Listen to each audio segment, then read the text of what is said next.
ગોવિંદ ગુરુ યુનિવર્સિટીના નવા નિયુક્ત થયેલા વાઇસ ચાન્સેલર શ્રી હરિભાઈ કટારિયા સાહેબ, કેવો રહ્યો અનુભવ તમારો? ખૂબ સારો અનુભવ રહ્યો અને પહેલેથી મારો સેવાનો થોડો ભાવ રહ્યો છે, એટલે અહીંના જે ગરીબ વિદ્યાર્થીઓ છે એમના માટે કંઈક કરી છૂટવાની તમન્ના છે. આ વખતે ચિકાસ એક બહુ ચર્ચાનો વિષય છે. આ પોર્ટલ ઇન્ટ્રોડ્યુસ કરીને વિદ્યાર્થીને માત્ર એક જ 300 રૂપિયાના ફી ભરીને એ ધારે તો 100 એની ચોઈસ આપી શકે. ગામડાની અંદર અમુક સુવિધાઓનો અભાવ પણ કદાચ હોઈ શકે, તો એવા વિદ્યાર્થીઓ માટે કોઈ પ્રોસેસ આપણે કરેલી છે? નીરવભાઈ, હવે છે ને આ બદલાયેલું ભારત છે. પ્રક્રિયા ખૂબ સરળ છે. પહેલા સ્ટેપમાં ફોર્મ ફિલિંગ કરશે, બીજું સ્ટેપમાં ફોર્મનું વેરિફિકેશન કરાવશે, ત્યારબાદ એનું મેરિટ લિસ્ટ બનશે, ત્યારબાદ ઓફર લેટર આપવામાં આવશે. ઓફર લેટર આપ્યા પછી જે તે કોલેજમાં રિપોર્ટિંગ કરવાનું રહે. સરળ 5 સ્ટેપ છે. આવનારા 5 વર્ષ પછી એસજીજીયુ માટે આપનું શું વિઝન રહેશે? ટોપ પ્રાયોરિટી એ છે કે આ યુનિવર્સિટીનું એક્રેડિટેશન થાય અને આ યુનિવર્સિટીને સારામાં સારો ગ્રેડ મળે. એસજીજીયુ યુનિવર્સિટી એક વિશ્વસ્તરીય ઓળખ બને, એના માટે આપે કઈ એવું બ્લુપ્રિન્ટ વિચાર્યું હોય અથવા કોઈ વિઝન વિચાર્યું હોય? અહીંના લોકોનો જે વ્યવસાય છે એના લોહીમાં એ સ્કિલ હોય, એટલે એ સ્કિલ બહાર આવે, એમાંથી એને અત્યારના સમય પ્રમાણેનો ધંધો મળે. પોડકાસ્ટ વિથ ગોધરામાં આજે આપણી સાથે છે શ્રી ગોવિંદ ગુરુ યુનિવર્સિટીના નવા નિયુક્ત થયેલા વાઇસ ચાન્સેલર શ્રી હરિભાઈ કટારિયા સાહેબ. પ્રોફેસર હરિભાઈ કટારિયા સાહેબનો પરિચય જોવા જઈએ તો એ એકેડેમિક બેકગ્રાઉન્ડથી આવેલા છે.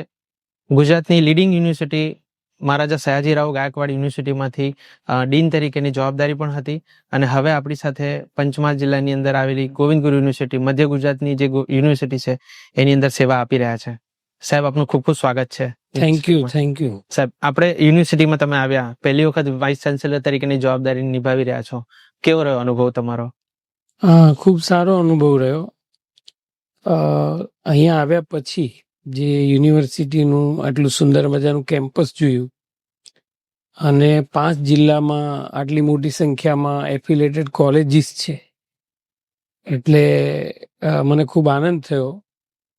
અને પહેલેથી મારો સેવાનો થોડો ભાવ રહ્યો છે, એટલે અહીંના જે ગરીબ વિદ્યાર્થીઓ છે એમના માટે કંઈક કરી છૂટવાની તમન્ના છે, એટલે એમની વધારે સારી રીતે સેવા થઈ શકે એવા મારા પ્રયત્નો રહેશે. જી સર, આપ એકેડેમિક બેકગ્રાઉન્ડ અને જોવા જઈએ તો આપ મેથ્સ અને સાયન્સ ના પ્રોફેસર અને ડીન રહી ચૂક્યા છો. હવે આવનારા સમયની અંદર, આવનારા 5 વર્ષ પછી યુનિવર્સિટી એટલે એસજીજીયુ માટે આપનું શું વિઝન રહેશે? મેં આપને કીધું એમ અત્યારે ઇન્ફ્રાસ્ટ્રક્ચર લગભગ બધું તૈયાર થઈ ગયું છે. જી. હવે એકેડેમિક એક્રિડિએશન એટલે યુનિવર્સિટીનું રેકગ્નિશન, કોઈ પણ યુનિવર્સિટી છે એની નામના ત્યાં કયા પ્રકારના એકેડેમિક પ્રોગ્રામ છે, એનો શું આઉટપુટ છે, કેટલા વિદ્યાર્થીઓને પ્લેસમેન્ટ મળે છે, રિસર્ચ કેવું થાય છે, આ બધી વસ્તુ ઉપર આધાર રાખે છે. એટલે હવે પછીનો મારો જે ટાર્ગેટ છે, અત્યાર સુધી આ યુનિવર્સિટીનું એક્રેડિએશન થયું નથી, એટલે મારી ટોપ પ્રાયોરિટી એ છે કે આ યુનિવર્સિટીનું એક્રેડિએશન થાય અને આ યુનિવર્સિટીને સારામાં સારો ગ્રેડ મળે, એવી મહેનતની શરૂઆત કરવા માંગુ છું. આપે એક્રેડિટેશનની વાત કરી. એક્રેડિટેશન યુનિવર્સિટીને જ્યારે મળતું હોય છે તો એને કયા કયા ધારાધોરણો હોય છે, એ કઈ વસ્તુને ધ્યાનમાં રાખીને આપવામાં આવતા હોય છે?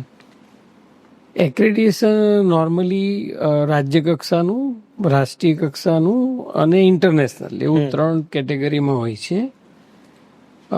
એમાં જે રાષ્ટ્રીય કક્ષાનું છે એના માટેની એક રાષ્ટ્રીય કક્ષાની એજન્સી છે જેનું નામ છે NAAC, એટલે એને નેક, અને એનું ફૂલ ફોર્મ છે national accreditation and assessment council.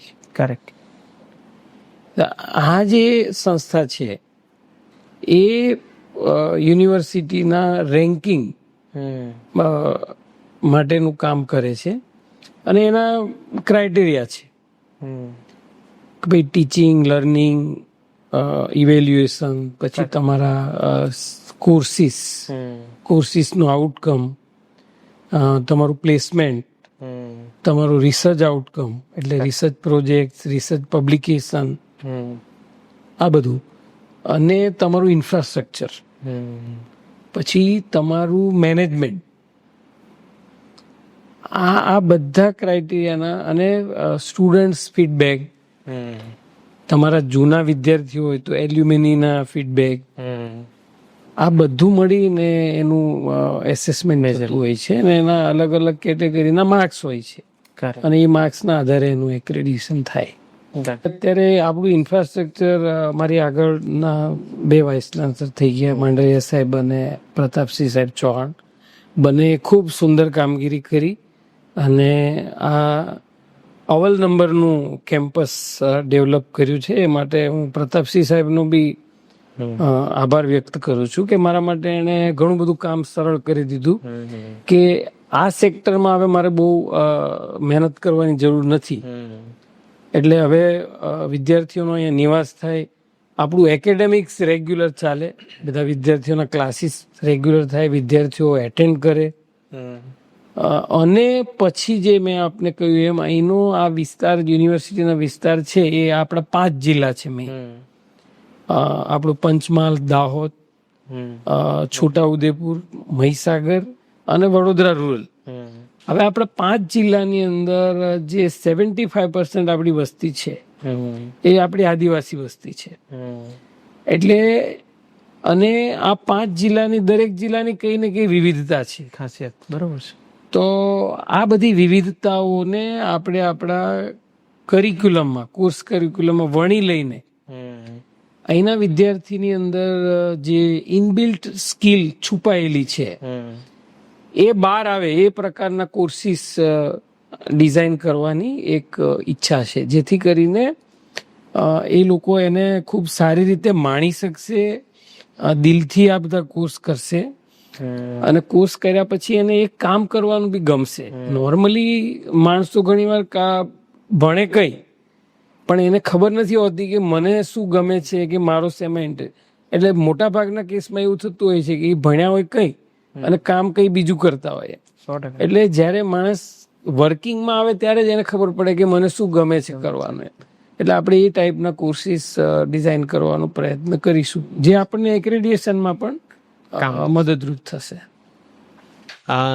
લગભગ બહુ ઓછા સમય, એટલે લગભગ અઠવાડિયા જેવું થયું તમારે જવાબદારી સંભાળે. ત્યારબાદ આપ ઘણા બધા અગ્રણીઓને પણ મળ્યા હશો, ઘણા બધા લોકો અહીંયા તમને મળવા આવતા હશે, અને આપ ગાંધીનગરમાં પણ દરેક મંત્રી અને ઘણા બધા અગ્રણીઓને પણ મળ્યા. યુનિવર્સિટી માટે એ લોકોનો શું પ્રતિભાવ હતો? લગભગ અહીંના દરેક આગેવાન, અને ઇવન રાજ્ય કક્ષાએ પણ હું મળ્યો, તો બધાનો એક જ સૂર છે કે ભાઈ આ નવી યુનિવર્સિટી છે, ત્યાં કામ કરવાનો બહુ અવકાશ છે, અને લોકોને અપેક્ષા પણ છે કે અહીંના વિસ્તારના પ્રમાણમાં ખૂબ સુંદર અને સુચારું યુનિવર્સિટીનો વહીવટ થાય, એવી પણ દરેકની અપેક્ષા છે. અને સાથે સાથે એમાં ઉપયોગી થવાની ભાવના પણ છે. એટલે જે આગેવાને મને મળ્યો છું એ બધાએ બહુ પોઝિટિવ રિસ્પોન્સ આપ્યો છે. ખાસ કરીને પંચમહાલ જિલ્લાના આપણા જે આગેવાનો છે, બરાબર છે, એ આગેવાનોમાં મોટા ભાગના આગેવાનોનો આ જ સૂર છે કે સાહેબ તમારે અમારી ક્યાંય બી જરૂર પડે તો અમે યુનિવર્સિટી માટે તમારી સાથે ઉભા રહીશું. એટલે આ એક મને બહુ પોઝિટિવ ફીડબેક મળ્યો દરેક આગેવાન પાસેથી. એટલે મારો કોન્ફિડન્સ એનાથી વધ્યો છે કે ભાઈ મને કઈ જરૂર પડશે યુનિવર્સિટી માટે તો આ લોકો બધા મારી સાથે છે. એટલે ખૂબ સારું વાતાવરણ છે. અહીંના રાજકીય આગેવાનો ખૂબ સારા છે. સાહેબ, આપને એવા સમયે જવાબદારી મળી છે જે સમયે હવે એડમિશનનું પણ એક પ્રોસેસ સ્ટાર્ટ થઈ છે, અને આ વખતે જીકાસ એક બહુ ચર્ચાનો વિષય છે. ઘણા બધા વિદ્યાર્થીઓને પણ કદાચ પોતાની અત્યાર સુધીની દરેક વ્યવસ્થાઓ કરતા થોડી નવી વ્યવસ્થાથી ફેસ કરવું પડે છે. તો થોડું જીકાસ વિશે આપ માહિતી આપી શકો? અત્યાર સુધી શું હતું કે વિદ્યાર્થીને 2, 3 કે 5 કોલેજમાં ફોર્મ ભરવું છે, તો જીકાસ નહોતું ત્યાં સુધી વિદ્યાર્થીએ એક જગ્યાએથી બીજી જગ્યાએ ફોર્મ ભરવા માટે જવું પડતું ફિઝિકલી. એના ઓનલાઈન હોય તો ઓનલાઈન ફોર્મ ભરવાના, પણ દરેક જગ્યાએ એને ફોર્મની ફી ભરવી પડતી હતી. અચ્છા. એટલે એક વિદ્યાર્થીને માની લો 10 ચોઈસ છે, તો એ 10 જગ્યાએ 500 રૂપિયા ભરે તો એને 5,000 રૂપિયા જેવી માતબાર રકમ એને ખાલી ફોર્મ ભરવામાં ચૂકવવી પડતી.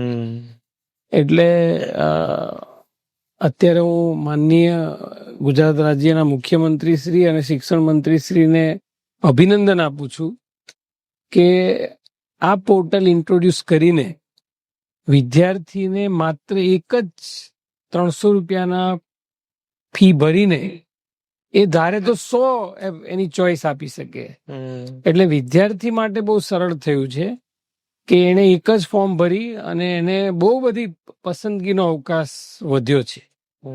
એટલે મારી દ્રષ્ટિએ આ સરકારનું એક બહુ સારું પગલું છે કે જેથી વિદ્યાર્થીનો ખર્ચ ઘટ્યો, વિદ્યાર્થીને ક્યાંય જવું નથી પડતું અને ફોર્મ ભરી શકે છે.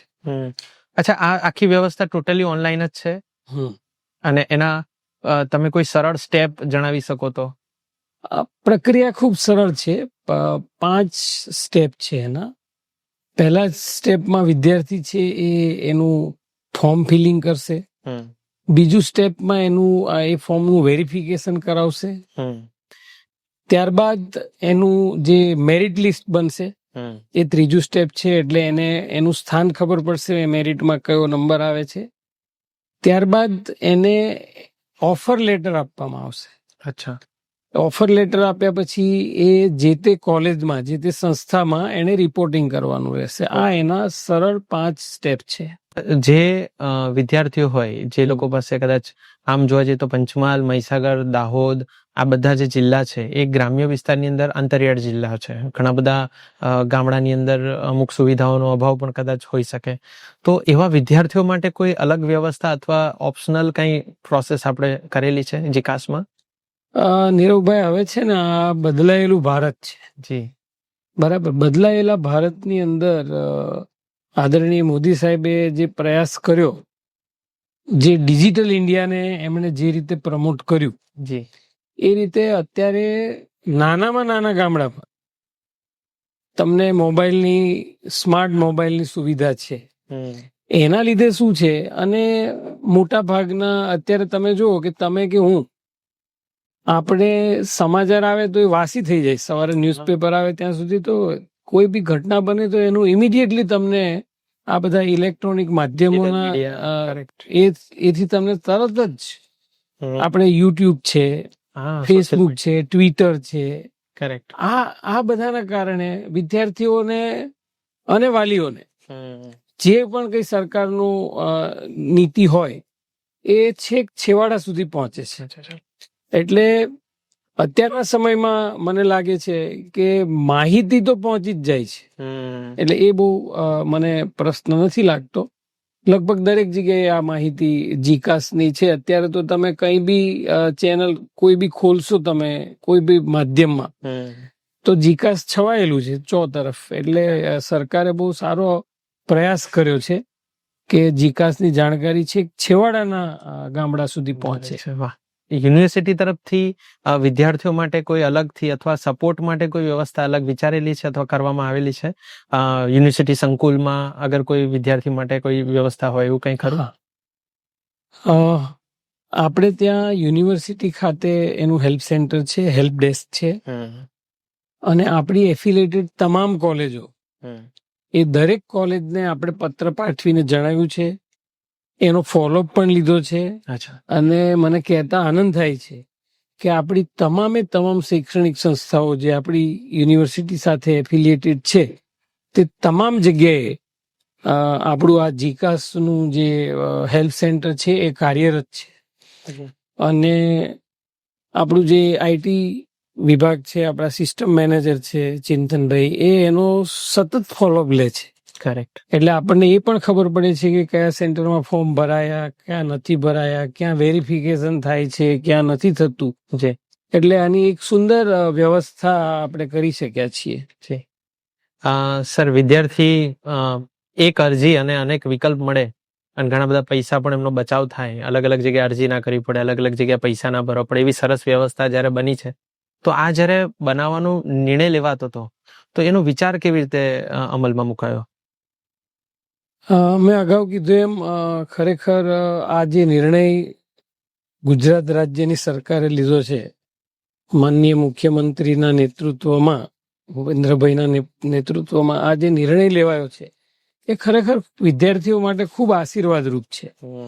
અને આ આખી પ્રક્રિયામાં જે એના સ્ટેક હોલ્ડર્સમાં આપણે કહીએ તો દરેક યુનિવર્સિટી સીધી અફેક્ટેડ છે, એફિલેટેડ કોલેજીસ છે, તો દરેક યુનિવર્સિટીના કુલપતિનું એમાં ઇન્વોલ્વમેન્ટ છે, એના સૂચનો લેવામાં આવ્યા છે.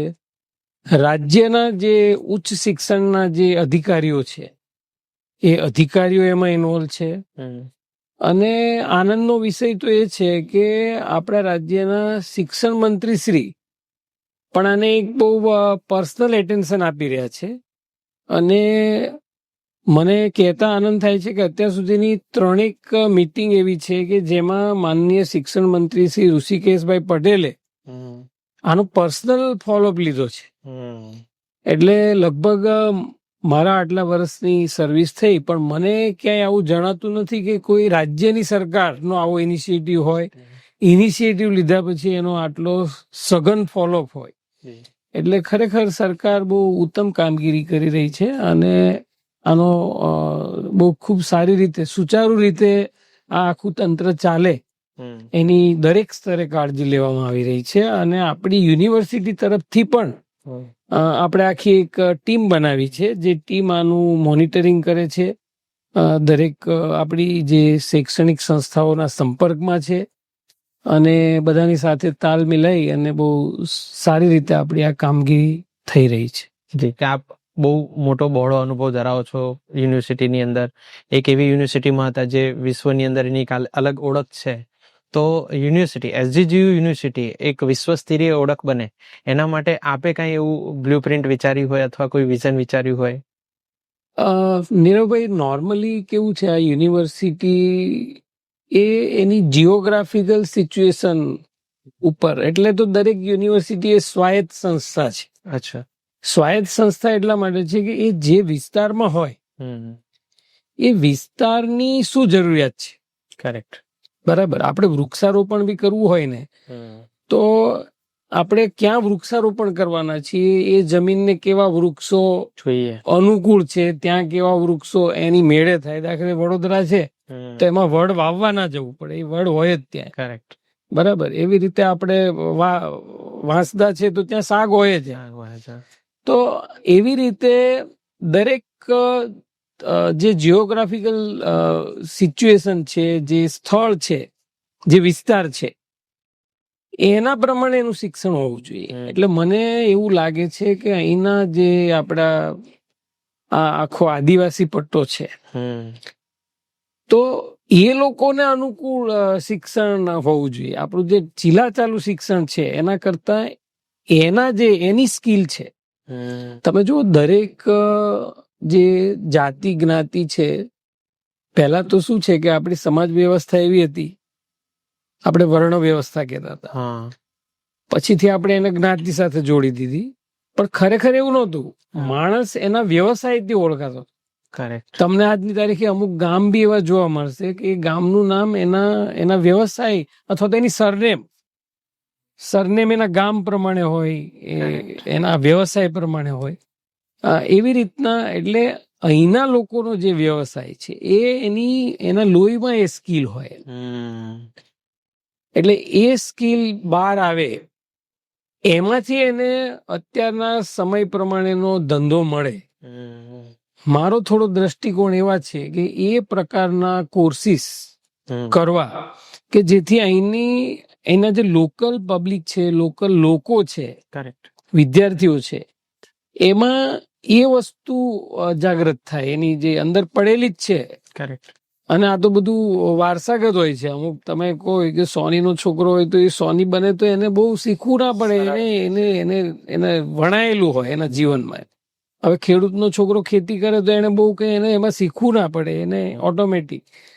એટલે આવી રીતના અહીંના લોકોની જે સ્કિલ છે. અને હવે તો આપ જાણો છો કે હવે તો માનનીય નરેન્દ્ર મોદી સાહેબે ગયા વર્ષને મિલેટ યર કરી કરેક્ટ. અને આપણા જે મિલેટ્સ છે હા, એને આંતરરાષ્ટ્રીય સ્તર પર મૂકી દીધું. ઓળખ આપી. એટલે અત્યારે આ તમને કહું કે અનાજ ખાવું એ ફેશન થઈ ગયું હવે. હા, કારણ કે એ આંતરરાષ્ટ્રીય સ્તરે જતું રહ્યું. બ્રાન્ડ બનાવી. બ્રાન્ડ બનાવી એમણે. કરેક્ટ. તો આ જે બ્રાન્ડ બની છે હા. તો એમાં અહીંના લોકોને મેક્સિમમ એનો ફાયદો થાય હમ. એ ટાઈપના કોર્સ. દાખલા તરીકે આપણે અત્યારે તમે જુઓ કે ફૂડ હેબિટ છે એ બહુ મોટો ઇસ્યુ છે. હા. તો જો આપણે અહીંયા ફૂડ અને ન્યુટ્રિશનનો એવો કોર્સ કરીએ હા. કે જેથી કરીને અહીંનું જે ફૂડ છે એની એટલી બધી બનાવટો બને હમ. કે અને આપણે એક્સપોર્ટ કરી શકીએ, અહીંના લોકો એક્સપોર્ટ કરે સાચી વાત છે. તો ઇકોનોમી બી આગળ આવશે, બધાને રોજગાર પણ મળશે. કરેક્ટ. અને અહીંના લોકોની જે સ્કિલ છે હમ. એ સ્કિલ પ્રમાણે એનું ભણવાનું હશે તો કદાચ એને ગમશે. બહુ બધા લોકોને ક્વેશ્ચન છે. આપને MS યુનિવર્સિટીથી લોકો ઓળખે છે, આપ ત્યાં જવાબદારી હતા એ પણ ઓળખે છે, પણ એ સિવાય આપ મૂળ ક્યાંથી હતા, મતલબ ક્યાંથી, આપનો જન્મ ક્યાં અને આપનું બાળપણ ક્યાં ગુજર્યું? મારો જન્મ જુનાગઢ જિલ્લાના ઉના તાલુકા એનું એક ધોકડવા ગામ છે, એ મારું જન્મસ્થાન છે અને મારો ઉછેર ત્યાં જ થયો. જી. અને હું એક ખેડૂત પરિવારમાંથી આવું છું અને મારા મધર ફાધર ભણેલા નથી. અચ્છા. બરાબર. એ લોકો પહેલેથી જ ખેતીના કામમાં, અને હું ઇવન 12મા ધોરણ સુધી હું પણ ખેતી કરતા કરતા જ ભણ્યો છું. અચ્છા. એટલે ખેતીનું લગભગ બધું જ કામ મને આવડે. કરેક્ટ. એટલું જ નહીં, મારા મામાને ગામમાં એક કરિયાણાની દુકાન હતી. અચ્છા. તો ખેતર ના જવાનું હોય તો હું કરિયાણાની દુકાનમાં પણ બેસેલો છું. અરે વાહ. એટલે મને એ કામ પણ ઘણું સારું આવડે. અને બીજું કે આની સાથે સાથે અમારે ઘરમાં જે ચોમાસામાં અમારા જે માલઢોર હોય એને ચારવાનું કામ બી કર્યું છે. અચ્છા. ત્યાં સૌરાષ્ટ્રમાં તો લગભગ દરેક ખેડૂત છે. હા. દરેક ખેડૂતને ત્યાં એકાદી ગાય, એકાદી ભેંસ, એવા તો દરેકને પોતાનું એક દૂધ આપતું એક પ્રાણી તો હોય જ. એટલે એવી રીતે અમારે બી પછી અત્યારે હવે બળદ ઉપયોગમાં નથી આવતા. બરાબર. પેલા તો બળદ થી જ ખેતી થતી હતી. કરેક્ટ. એટલે અમારે ત્યાં 2 બળદ, 1 ગાય, 1 ભેંસ, એટલે 4 તો હતા જ એમ. કરેક્ટ. એટલે રજાનો દિવસ હોય તો માલ ચરાવવા જઈએ એમ. અચ્છા. એટલે આમ કુદરતના ખોળામાં જ મોટો થયો છું. અને પછી 12મા પછી હું જયારે સેન્ટ ઝેવિયર્સમાં એડમિશન માટે ગયો, બરાબર, તો ઝેવિયર્સમાં જઈએ તો જે ત્યાં ફાધર કેવાય એ આપણને ખબર નહોતી ત્યાં. એટલે હું જયારે ગયો તો પર્સન્ટેજ ઓછા હતા 12માં, એટલે ઝેવિયર્સમાં એડમિશન મળે એ તો બહુ શક્યતા ઓછી છે. પણ અમારે ત્યાં ઉનામાં એક રાજેશ સ્ટુડિયો વાળા એક ભાઈ હતા, એની મને ખબર હતી કે આ ઉનાના છે અને ત્યાં છે. કરેક્ટ. અને એ પ્લેયર હતો, સ્પોર્ટ્સમાં બહુ આગળ હતો. તો ત્યાં શું છે, ઝેવિયર્સ વાળાની એક વિશેષતા એવી છે કે સ્પોર્ટ્સનો કોઈ પણ છોકરો હોય ને તો એને એડમિશન આપી જ દે. અચ્છા. બરાબર. પછી જે છોકરાની કઈ એક્સ્ટ્રા કરિક્યુલર હોય ને તો એને આપી જ દેવાનું, એને પર્સન્ટેજ નહીં જોવાનું. એટલે મને એને એવું કીધું કે હું તને આવી એક લાઈનમાં ઉભો રાખી દઉં, તારા પાસે કઈ છે નહીં પણ હું તને આ લાઈનમાં ઉભો રાખી દઉં, તું ફાધર સુધી પહોંચી જઈશ, પ્રિન્સિપાલ સુધી. બરાબર. પછી તારે લડી લેવાનું, ધ્યાનમાં આવી જાવ ટૂંકમાં. હા, એટલે હું તને ત્યાં એના ટેબલ સુધી પહોંચાડી દઉં. કરેક્ટ. એટલે મને આવી રીતે એને લાઈનમાં, ત્યાં બીજા વાઇસ પ્રિન્સિપાલ હતા, એને કહીને કે ભાઈ અમારા ગામનો છે, એને જવા તો દો, ફાધર શું કહે છે જોશે એમ. એવું કરીને મને એક પ્રકારે ઘૂસ મરાઈ લાઈન. બરાબર. લાઈનમાં બધા બહુ પર્સન્ટેજ વાળા સારા સારા છોકરા હતા. હું જયારે ફાધર પ્રિન્સિપાલ સુધી પહોંચ્યો તો એમને નવાઈ લાગી કે આટલા ઓછા પર્સન્ટેજ વાળો છોકરો અહીં કેવી રીતે આવ્યો.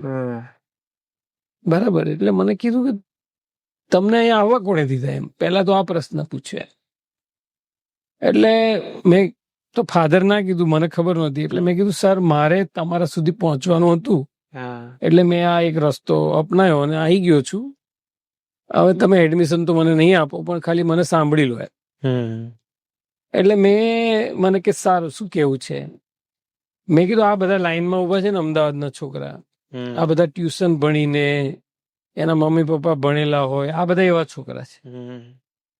હું જ્યાંથી આવું છું એમાં તાલુકામાં એક જ, અમારા વખતે આખા તાલુકામાં એક જ સાયન્સની સ્કૂલ, 11-12 સાયન્સ એક જ સ્કૂલમાં, અને એ સ્કૂલમાં 30-40 છોકરા હોય, એમાંથી એક જ છોકરો પાસ થાય, પાસ જ એક થાય. અરે બાપરે. એટલે મેં એને કીધું કે હું આ તાલુકામાં એક જ સ્કૂલ છે, એ સ્કૂલમાં 30 છોકરા હોય, એમાંથી દર વર્ષે એક જ છોકરો પાસ થાય એટલી એની ફ્રીક્વન્સી છે, હા, અને એ છોકરો હું છું. એટલે જો તમે મને ચાન્સ આપશો તો જો ફર્સ્ટ ક્લાસ આવશે તો જ હું અહીંયા રહીશ, નહીં તો નહીં રહું, એ તમને હું ખાતરી આપું. એટલે તમે મને 1 વર્ષ તક આપો, હું ફર્સ્ટ યર કરું, અને જો મારે ફર્સ્ટ ક્લાસ ના આવે તો તમારે મને નહીં કહેવું પડે, હું કોલેજ છોડીને જતો રહીશ, કારણ કે મને ભણવું પોસાય નહીં જો ફર્સ્ટ ક્લાસ ના આવે. બરાબર છે. અને એમને ગમ્યું આ મારી પ્રપોઝલ. અને ફાધર પ્રિન્સિપલ ડાયસ હતા, બહુ પર્સનાલિટી જબરજસ્ત. ફાધર આમ લોબીમાં નીકળે તો તમને કોઈ જોવા ના મળે. કોલેજમાં 1000 છોકરા હોય તો 1000 ના નામ આવડતા હોય ફાધરને, 1000 સ્ટુડન્ટ ના નામ ખબર હોય આ ફાધરને. આવી જાયજેન્ટિક. આ કોઈ કોલેજ તમારે? સેન્ટ ઝેવિયર્સ કોલેજ, અમદાવાદમાં. ફાધર ડોનાલ્ડ ડાયસ, અચ્છા, એ પ્રિન્સિપાલ હતા.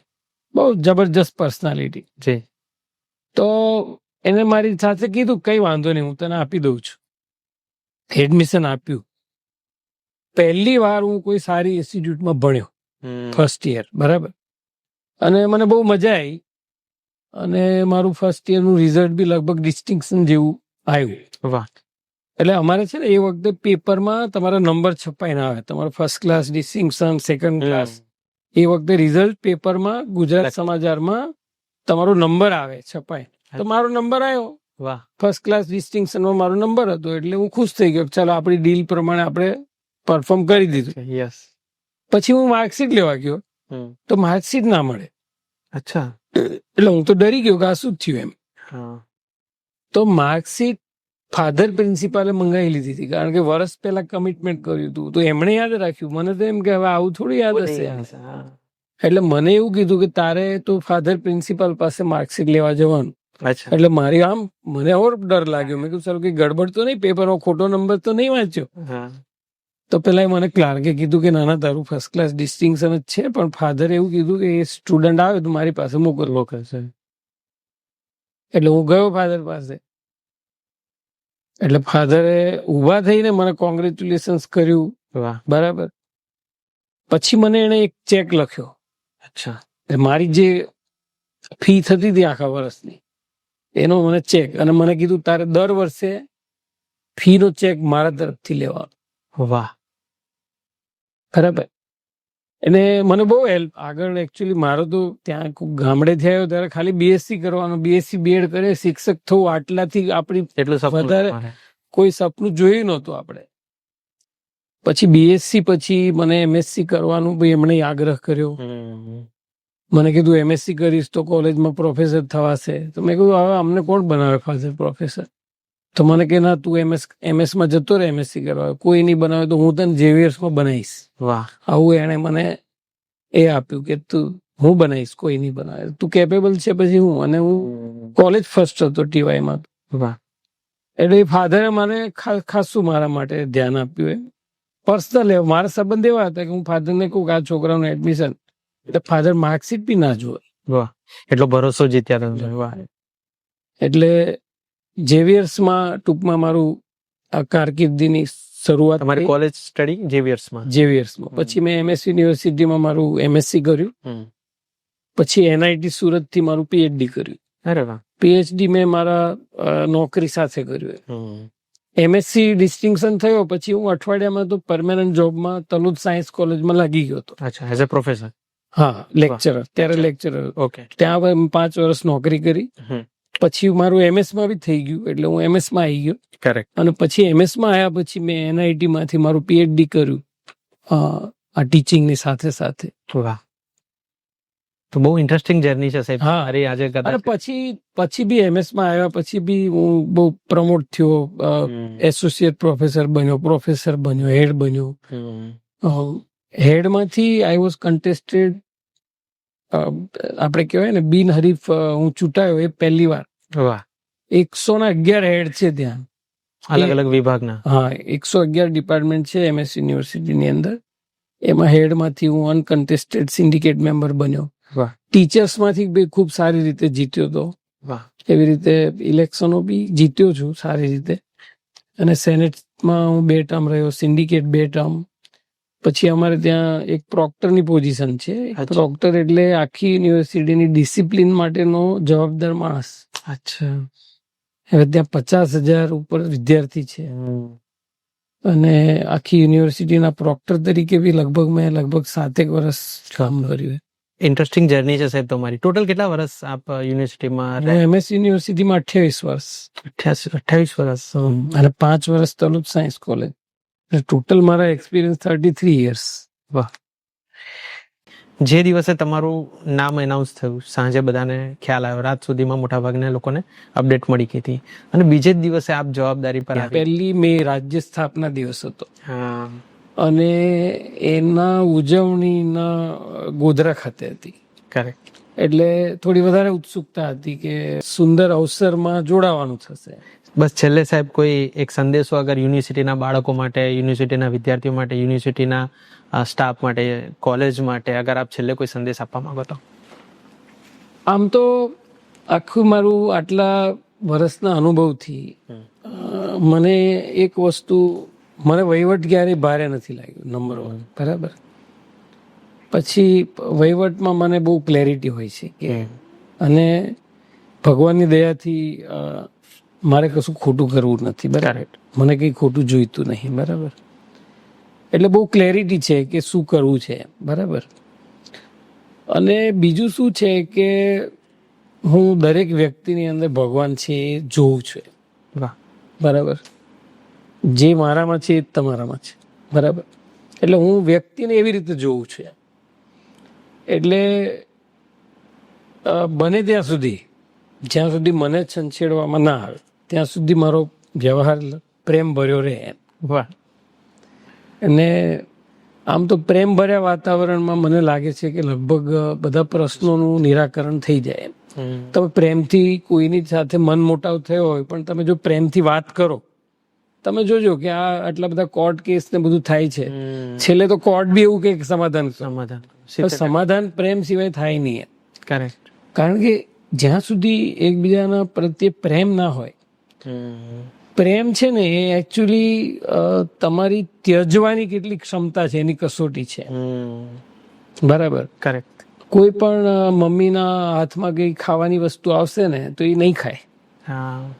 એ એના બાળક એને હાથમાં આવે ત્યારથી હોય કે આ મારું આ છોકરું ખાશે. કરેક્ટ. એટલે ત્યજ્યું. એટલે પ્રેમ એકચ્યુઅલી એ ત્યાગની પારાસીસી છે.